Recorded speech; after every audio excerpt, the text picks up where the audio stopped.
கிறிஸ்துவிலே மிகவும் பிரியமானவர்களே 13/8/2024 உங்களை சந்திப்பதில் மகிழ்ச்சி அடைகிறேன். வாருங்கள் ஒரு நிமிடம் நாம் ஜெபிப்போம்.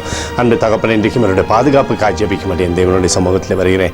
என் தேவனுடைய நிறைவும் அன்பும் ஆசீர்வாதம் விடுதலையும் என்னுடைய வாழ்க்கையில் இருக்கும்படியாக ஜெபிக்கிறேன். எல்லா பொல்லாப்பு நாசமாசு வலிக்கு வர நீங்கள் பாதுகாத்துக் கொள்ளுங்கப்பா.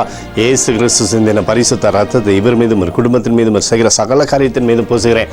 ஆகவே இந்த நாள் முழுவதும் மகிமையின் ஆசீர்வாதம் இவரோடு இருந்து சகல நன்மையுமே தரும்படியாக நீர் செய்தரும்படியாக ஜெபிக்கிறேன். அப்பா உம்முடைய கிருபை இவருடைய வாழ்க்கையிலே பழுகி பெருகுவதாக. நீதிமொழிகள் 10:30 படி நீதிமான் என்றைக்கும் அசைக்கப்படுவதில்லை என்று சொல்லி எழுதப்பட்டக்கூடிய வார்த்தையின்படி அப்பா அசைக்கப்படாத கிருபை இவரோடு இருந்து சகல நன்மையுமே தரட்டும். பாதுகாத்து வழி நடத்துங்க. இயேசுவின் நாமத்திலே ஒப்பு கொடுத்து ஜெபிக்கிறேன் நல்ல பிதாவே, ஆமேன்.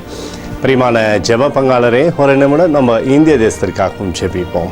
அன்று தகப்பனே 13/8/2024 தேசத்தின் நன்மைக்காய் ஜெபிக்கும்படியாய் என்னுடைய சமூகத்தில் வருகிறேனப்பா.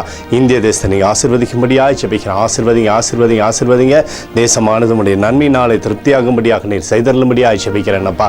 வியாதிகளோ துன்பங்களோ துயரங்களோ தேசத்தை அணுகாதபடி நீர் வெளியடைத்துக் கொள்வீராக. எங்களுக்காக அடித்து நொறுக்கப்பட்டுக்கூடிய இயேசு கிறிஸ்துவ ஒரு சிந்தனை வெளியேறப்பட்ட ரத்தத்தை வைத்து ஒப்பு கொடுக்கிறோம். அத்தோடு இந்திய தேசத்தில் எழுப்புதலை தரும்படியாய் ஜெபிக்கிறேன். எழுப்புதலை தருவீராக.